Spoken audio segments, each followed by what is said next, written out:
Bonjour Joël Labbé. Euh, Nous vous remercions vraiment très chaleureusement de participer à notre forum. Donc vous êtes sénateur bon, et connu pour votre engagement en faveur de l'environnement, hein, notamment une loi porte votre nom pour interdire les pesticides dans les collectivités. Pouvez-vous nous dire ce qu'est pour vous la résilience et pourquoi elle est si importante? Oui, bonjour. Eh bien, en retour, je suis aussi très heureux de pouvoir participer à cet événement. Donc, Joël Labbé, sénateur écologiste du Morbihan, élu au Sénat en 2011 et réélu en 2017. Voilà, je travaille essentiellement euh, sur les questions agriculture, alimentation, donc le volet transition agricole et le lien entre alimentation et territoire, contre les pesticides évidemment, et puis aussi avec un volet sur le développement des plantes médicinales pour ce qui est de la résilience en termes de santé. La première question posée est donc ce qu'est pour moi la résilience. D'abord, on sort d'une période très particulière de confinement et de nécessité de se débrouiller. Alors, j'étais sensibilisé depuis longtemps à ces questions de résilience alimentaire notamment. Et cet événement est arrivé et il précipite les choses. Alors, on ne va pas s'en satisfaire, mais si on doit positiver un certain nombre de choses, on ne pouvait pas continuer comme cela.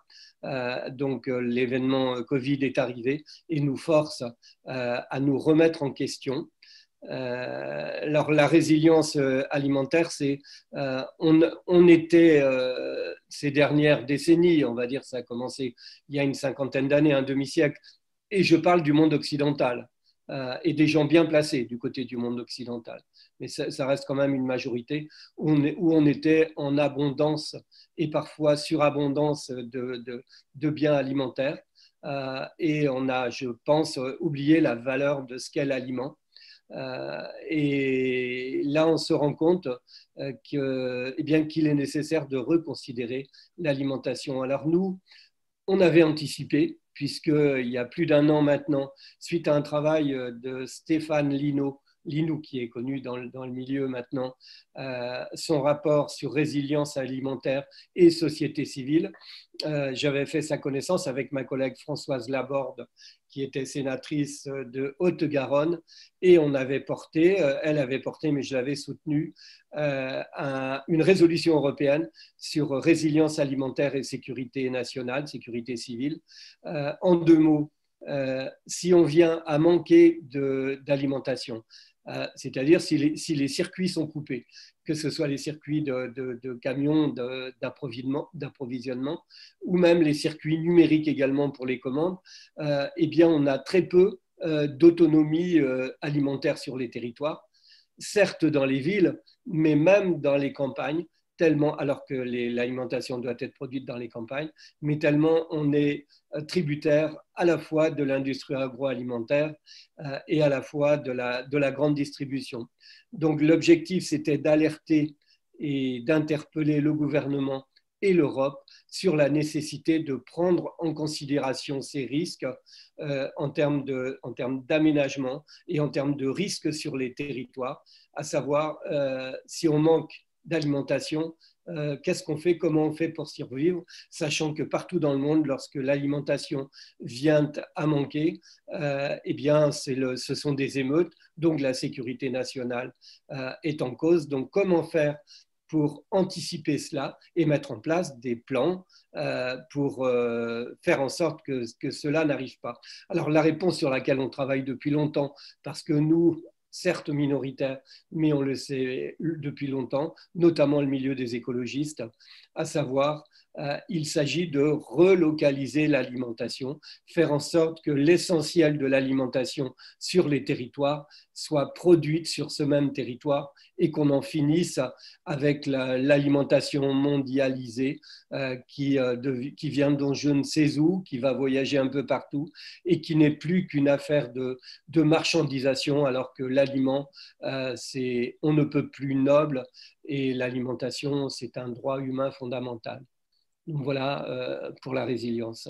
D'accord. Et peut-être pouvez-vous nous donner un peu plus de détails sur la résolution que vous portiez? Alors, donc on est dans le juridique, c'est très technique.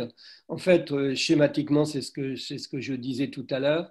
Euh, Prendre en considération le fait que c'est un risque majeur, la rupture d'alimentation, et trouver des réponses nationales pour que sur les territoires, il y ait une véritable prise en compte de ce risque avec un travail de planification,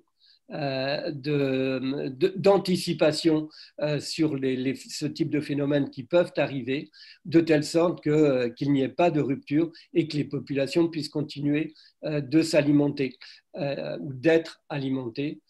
Ça va loin puisque on prend aussi en considération le jardin, qu'il soit domestique ou qu'il soit collectif ou partagé.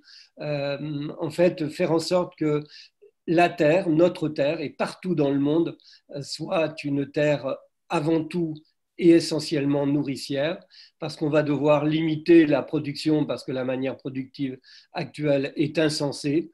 Elle épuise les ressources de la terre, elle épuise la terre.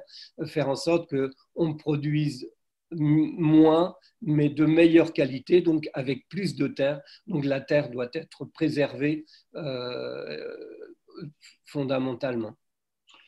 Merci. Donc, on voit bien comment cette notion de préparation est fondamentale. On a pu le voir lors du premier confinement avec les grandes interrogations sur des choses aussi pratiques que faut-il garder les marchés ouverts ou pas? Est-ce que ça a pu provoquer? Et puis finalement, la réflexion n'était pas mûre pour savoir quoi faire rapidement.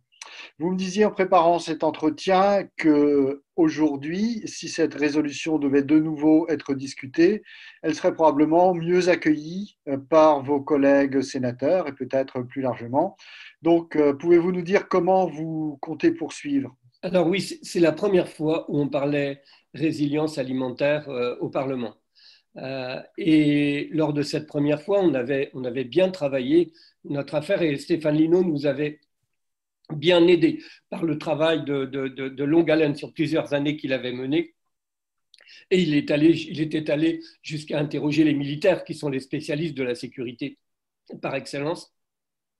Et eux-mêmes reconnaissaient qu'il y a un vide dans ce domaine. Alors, on a vu depuis le confinement les problématiques que pouvait générer le fait que le mode alimentaire pouvait être bousculé.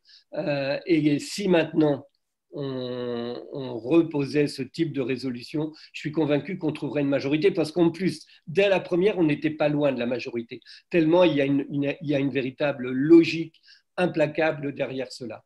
Alors comment faire maintenant? Il se trouve que c'était une idée écologiste en 2014. J'y avais travaillé notamment avec Brigitte Allain, députée de Dordogne, sur comment intégrer les projets, enfin, faire reconnaître les projets alimentaires territoriaux et comment les intégrer dans la loi. Ils ont été intégrés dans la loi d'avenir agricole en 2014. Ils sont connus, reconnus maintenant. Par contre, ils ne sont pas obligatoires. Alors, il y a des territoires privilégiés où il y a une appropriation politique des projets alimentaires territoriaux.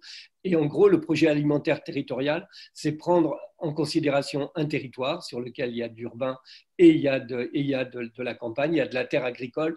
Comment, en mettant tout le monde autour de la table, élus locaux, agriculteurs, éleveurs, transformateurs, associations de défense, parents d'élèves, ONG et autres, autour de la table, comment fait-on à l'horizon 2030-2035 pour faire en sorte que l'essentiel de l'alimentation consommée sur ce territoire, par la population de ce territoire, soit de l'alimentation produite sur le territoire. On part de la demande, on fait évoluer la demande et on dirige à ce moment-là l'évolution de l'offre et à savoir, ça conduira ça conduirait, mais ça conduira, on va parler au futur tellement c'est nécessaire, à remettre en place sur les territoires des systèmes de polyculture, élevage, extrêmement équilibrant pour les territoires et permettant aux fermes d'être le plus autonome possible. Donc c'est gagnant pour tout le monde et ça permet à la fois de réconcilier le monde urbain et le monde agricole, et de réconcilier aussi l'humain en général avec l'animal et avec le végétal. Merci beaucoup et puis merci pour ce message d'espoir pour tout le forum. On voit que la société civile n'est pas seule, mais que les politiques aussi font ce qu'ils peuvent pour faire passer ces idées en faveur de la résilience. Merci beaucoup, Joël Labbé, et bonne continuation, bon courage pour cette belle idée. Merci. Merci Gilles. Bonne continuation également parce que nos travaux convergent, nos rôles convergent, la société civile et le monde politique.